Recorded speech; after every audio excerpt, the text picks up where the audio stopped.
like dan subscribe, kudu akan dapat uang 5 miliar. The day after tomorrow, right? Scene diawali dengan pertanyaan dokter soal pasien yang digigit dan dipindahkan, namun perawat bernama Anna ini mengaku tidak tahu. I'll do that. Pas mau pulang, dokter itu menyuruhnya mencari informasi tentang pasien tersebut. Di tengah mencari informasi, ia melihat pasien baru datang yang kondisinya juga digigit.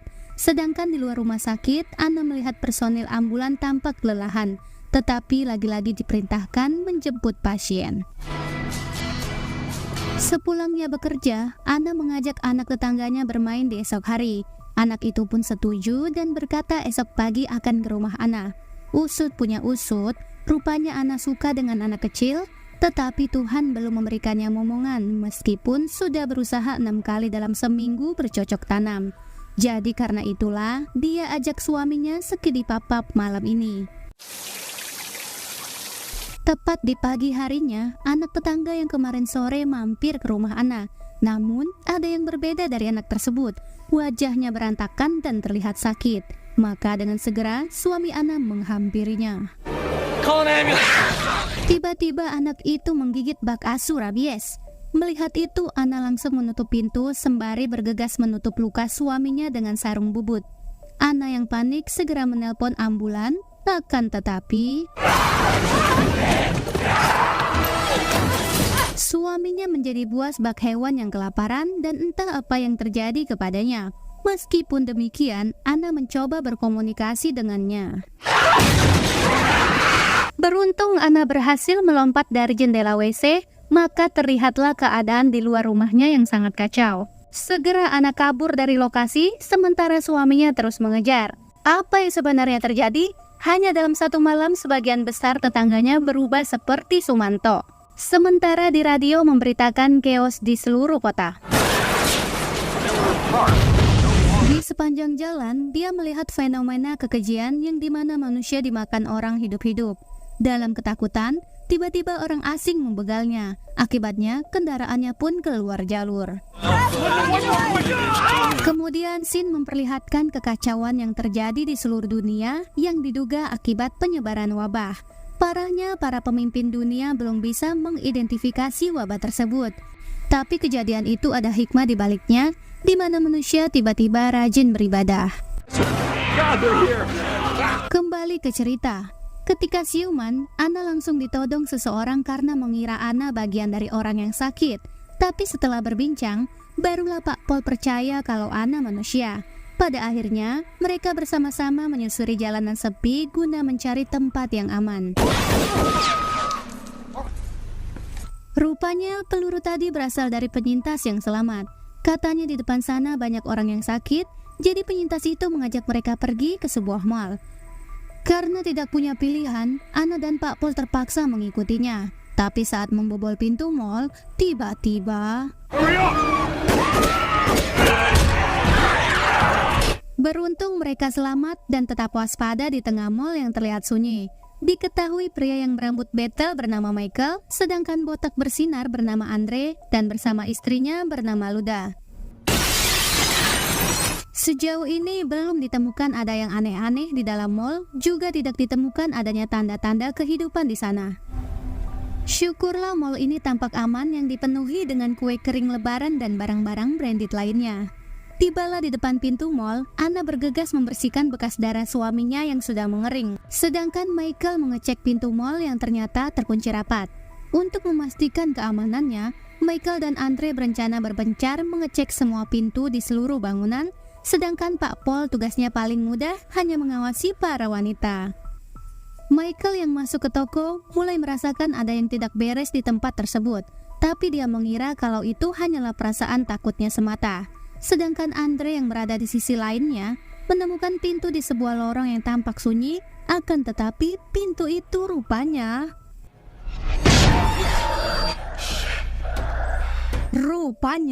pintu itu terkunci rapat dan anti peluru.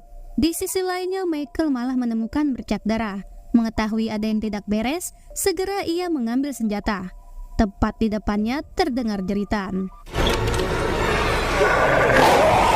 Di saat yang bersamaan, Luda diserang.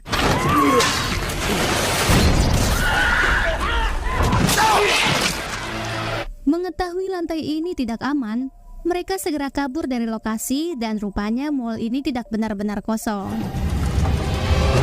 Mereka langsung ditodong satpam yang mengira salah satu dari mereka akan berubah. Satpam ini bersikeras mengusir mereka keluar dari mall tersebut. Terlebih dari awal, satpam inilah yang lebih dulu menempati mall sebagai tempat perlindungan. Meskipun begitu, anak keke menjelaskan di luar sana sudah tidak ada tempat yang aman. Dan setelah bernego keras, akhirnya satpam yang bernama DJ mengizinkan mereka untuk tinggal sementara waktu, tapi dengan syarat dan ketentuan berlaku. Saat menonton TV, diketahui seluruh kota sangat kacau. Berita itu membuat mereka kehilangan harapan. Tidak berselang lama, Andre minta izin untuk menemani istrinya ke WC. Ketika tiba di toilet, Luda mengatakan kalau dia sempat tergores dari orang yang sakit. Akan tetapi, Andre menilai itu tidak berarti apa-apa.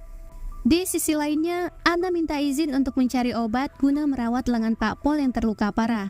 Dan sesampainya di kantor satpam, Anna tiba-tiba teringat dengan mendiang suaminya.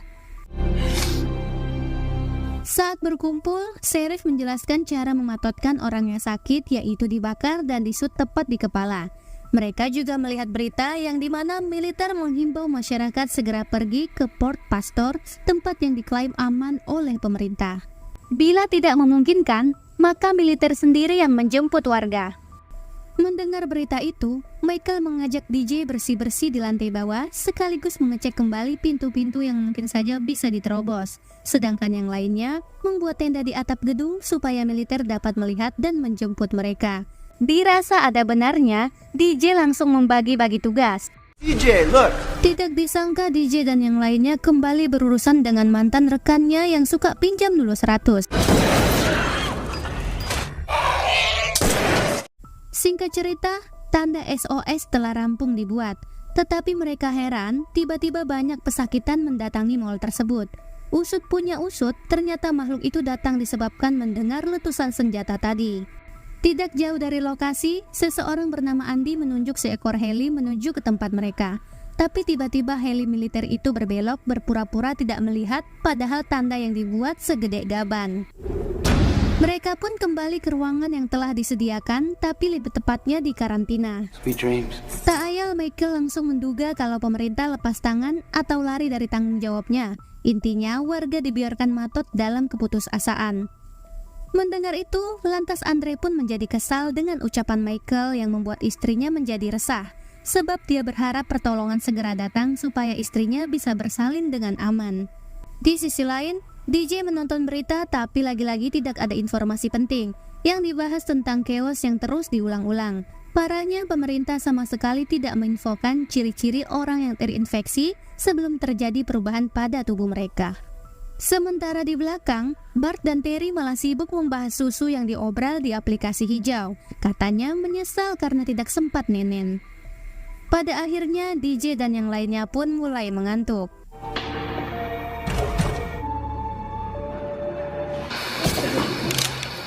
Di hari selanjutnya, Bart terkaget dengan listrik yang menyala otomatis di pagi hari. Terlihat TV kesemutan, pertanda tidak ada lagi berita yang mengudara.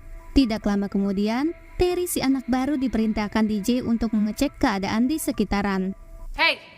Ketika Terry berada di bawah, ia dipaksa membukakan pintu sel karena rupanya Anna mencret di celana. Jadi terpaksalah Terry melepaskan mereka sekaligus. Di sisi lainnya, Andre curhat tentang perjalanannya yang dipenuhi dengan mara bahaya. Akan tetapi, dia dan istrinya berkali-kali selamat yang seolah Tuhanlah penyebab semua itu bisa terjadi. Sehingga ia merasa keberadaannya di dunia ini untuk menyelamatkan bayinya. Sedangkan Pak Pol sendiri berkeinginan bertemu dengan saudaranya yang berada di Port Pastor. Sementara itu, Terry melihat adanya truk yang sedang mendekati mall. Singkat cerita, DJ sangat marah mengetahui Anna dan kelompoknya lepas dari karantina. Ditambah lagi, Anna berpikir akan menyelamatkan orang asing tersebut yang sudah tentu berseberangan dengan DJ yang tidak mau ambil resiko. Hingga perdebatannya pun berlanjut semakin tegang. Terry memutuskan berontak dan berencana mengurung rekannya di ruang security. Sedangkan yang lainnya memikirkan cara menolong pengemudi truk tersebut. Di pintu belakang, Andre dan Michael bersiap melakukan perlindungan, walau sebenarnya agak heran dengan pengemudi truk yang mundurin kendaraannya sampai mentok ke tembok.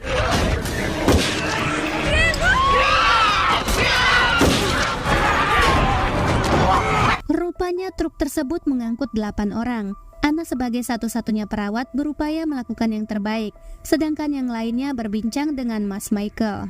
Usut punya usut, ternyata orang asing ini berasal dari Port Pastor, tapi rupanya tempat itu sudah hancur berantakan tanpa menyisakan seorang pun yang hidup. Alhasil harapan pergi ke sana kini pupuslah sudah, terlebih Pak Paul yang terpukul mengetahui saudaranya yang sudah tewas di Port Pastor. Nice to see that you've all... Segera Pak Paul memberitakan kabar buruk ini kepada tetangga Andi, karena seperti yang diketahui, Andi juga menunggu diselamatkan oleh pemerintah. Di sisi lain, Terry menghampiri seorang gadis bernama Nicole yang diketahui bapaknya terluka karena gigitan. Terry memberitahukan hal itu kepada Anna supaya Anna segera mengobatinya. Tapi setelah dicek, tidak disangka ibu Gemoy tadi menghembuskan napas terakhir yang disebabkan infeksinya terlalu parah. Pas Anna bertanya siapa nama ibu tersebut, tiba-tiba ibu Gemoy bangkit dari kematian.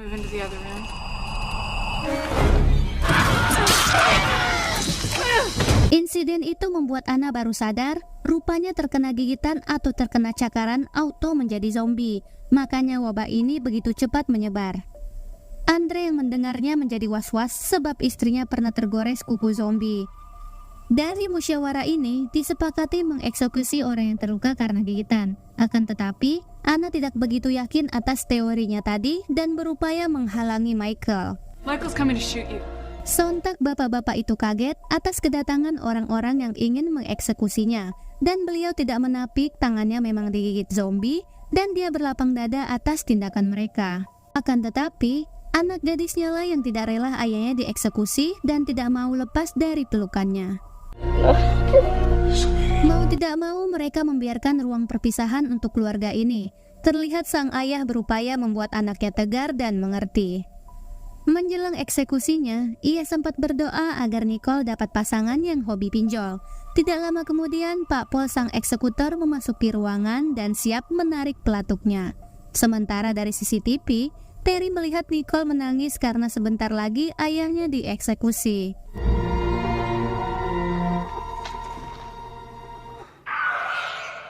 Di lain sisi, Andre menemukan istrinya sedang memilih perlengkapan bayi yang justru membuat hatinya hancur. Namun, ia berusaha terlihat tenang. Ketika istrinya mengeluh tentang lukanya yang semakin parah, namun Andre selalu menenangkannya. Dia tidak tega bila istrinya sampai tahu yang sebenarnya. Di esok hari dan saking gabutnya, Pak Paul dan Andi sampai main catur jarak jauh dan mereka harus terbiasa hidup dalam situasi seperti ini. Sedangkan yang lainnya lebih gabut lagi.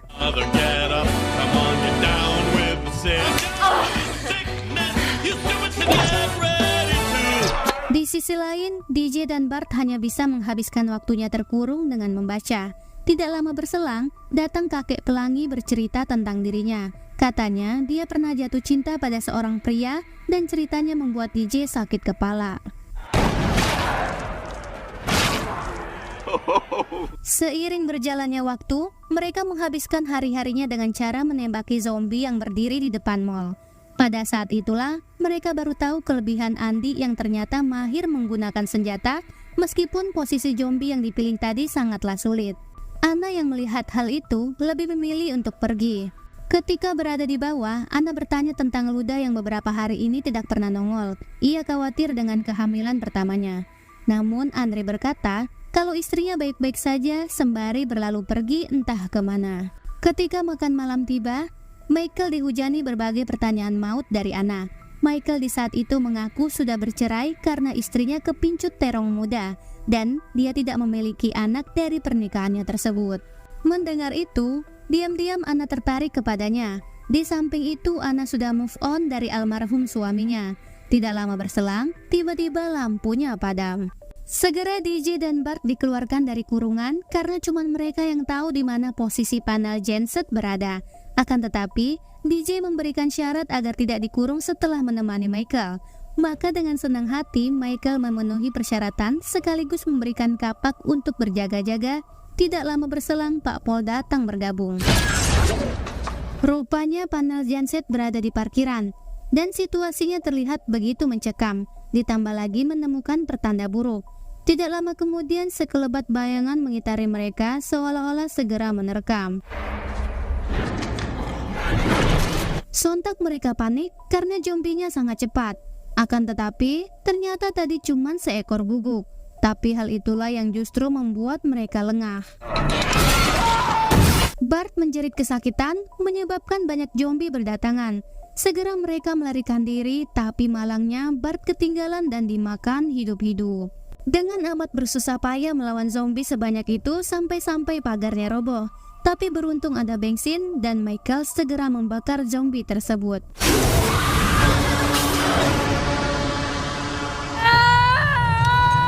Di saat yang bersamaan pula, Luda mengalami kontraksi yang sebentar lagi segera melahirkan. Tapi di sisi lain, Andre juga takut suaranya didengar orang-orang. Tidak lama kemudian, Luda syahid disebabkan infeksi yang menyebar ke seluruh tubuhnya. Akan tetapi, bayi yang dikandungnya ternyata masih hidup.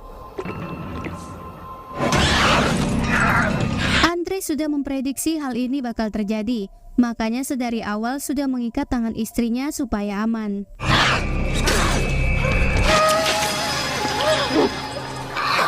I'll go.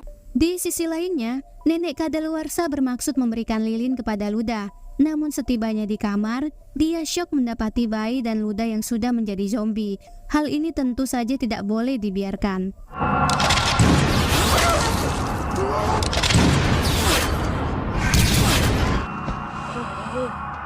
Suara tembakan tadi terdengar jelas. Anna dan yang lainnya buru-buru pergi ke lokasi. Diketahuilah si nenek rupanya baru meninggoy ketika mereka tiba di lokasi, sedangkan Andre matot di pembaringan. Tidak lama kemudian, terdengar suara tangisan bayi persis di pelukan ayahnya.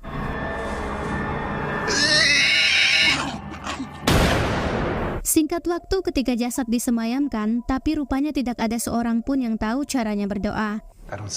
Dalam kebingungan tersebut, Pak Pol tiba-tiba kepikiran untuk tidak mati sia-sia seperti yang mereka alami.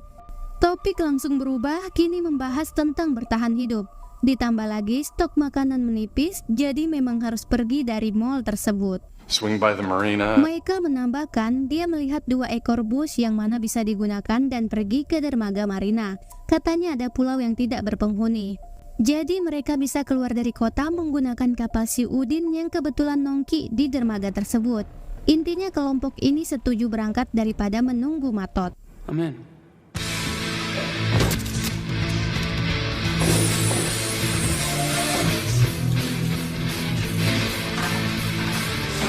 Maka dimulailah merakit body boost dengan full armor dan senjata ala-ala di film Death Race. Tapi sayangnya tidak cukup banyak persediaan amunisi. Rencana ini juga diberitahukan kepada tetangga Andi yang diperkirakan bus selesai dalam waktu 5 hari. Tapi tidak disangka Andi sudah kelaparan, jadi dia tidak mungkin bertahan selama itu. Maka dibuatlah pertemuan mendadak yang membahas tentang Andi. Anna segera memanggil Michael ke pertemuan, namun saat itu Michael sedang sendirian, sehingga dimanfaatkan untuk beradu jigong. Singkat waktu mereka sepakat menyelamatkan Andi yang mana skill menembaknya dibutuhkan. Jadi rencananya harus mengirimkan makanan buat Andi untuk bertahan hidup dengan cara menggunakan kucing yang bernama Garfield. Rupanya zombie sama sekali tidak tertarik dengan daging hewani. Jadi kucing itu bebas membawa makanan dan menyelinap di antara zombie tanpa kendala sedikit pun. Andi rupanya tidak cukup tenaga menutup pintu kucing tersebut. Alhasil banyak zombie yang masuk dan menggigitnya. Malang sekali. Andi tidak tahu akan berubah setelah digigit zombie.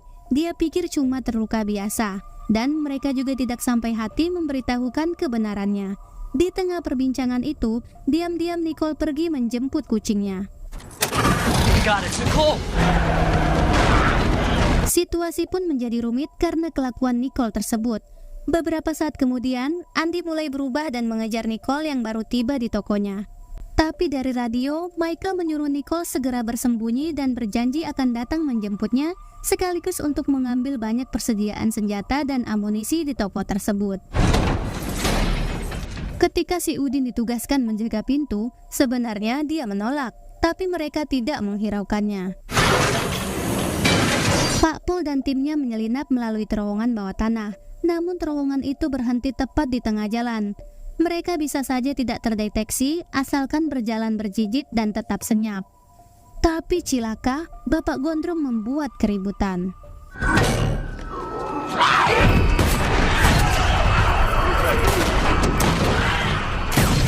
Beruntung Pak Pol yang bongsor dapat masuk di pintu kucing. Sesampainya di toko, sebagian dari mereka menyetok banyak senjata dan amunisi, sementara yang lainnya mencari keberadaan Nicole yang entah bersembunyi di mana. I'm sorry, brother. Syukurnya Nicole selamat. Untuk keluar dari tempat itu, DJ memberikan solusi meledakan zombie di jalanan menggunakan tabung melon dari atap gedung. Segera DJ berlari, sementara yang lain setia menunggunya di jalanan. Akan tetapi, ledakan tadi justru mengundang zombie lainnya berdatangan. Di saat itu, si Gondrong malah terjatuh dan tidak sempat menutup lubang.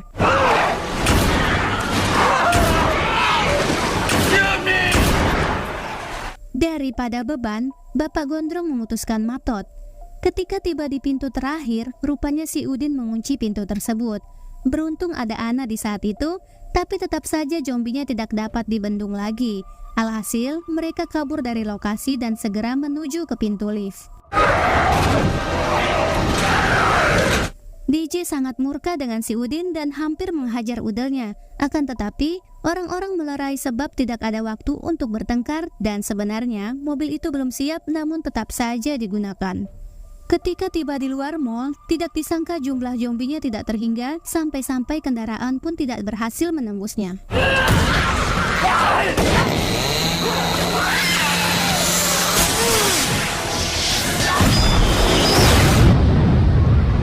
Oh my god, zombinya meledup tidak tersisa, dan barulah bisa melanjutkan perjalanan.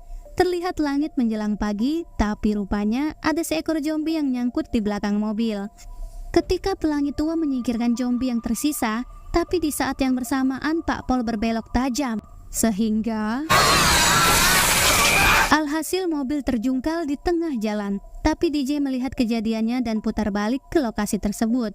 Tampaklah sifat asli si Udin yang egois. Dia sama sekali tidak peduli dengan Pak Pol yang terluka. Tapi sifat itulah yang mengantarkannya ke alam barzah. Kecelakaan tadi hanya Pak Pol dan Terry saja yang selamat, sementara yang lain matot karena gergaji. Ketika Ana kembali, tiba-tiba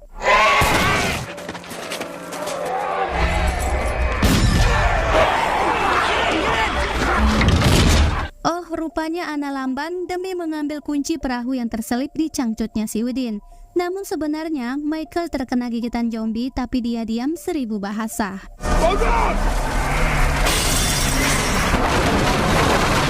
Tibalah mereka di dermaga Marina, tapi tidak disangka zombie di sana lebih banyak lagi, sehingga DJ memutuskan menahan zombinya sementara waktu. Tapi malangnya DJ malah terjebak.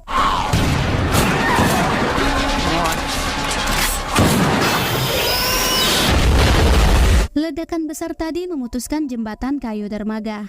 Tiba-tiba saja, Michael berkata tidak dapat ikut berlayar disebabkan gigitan zombie saat menyelamatkan Ana.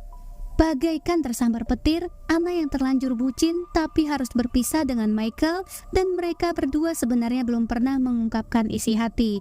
Hanya saja mereka tahu saling mencintai dari telepati. Ketika Ana dan yang lainnya sudah lepas dari bibir dermaga dan mulai menjauh, rupanya Michael melakukan bundir.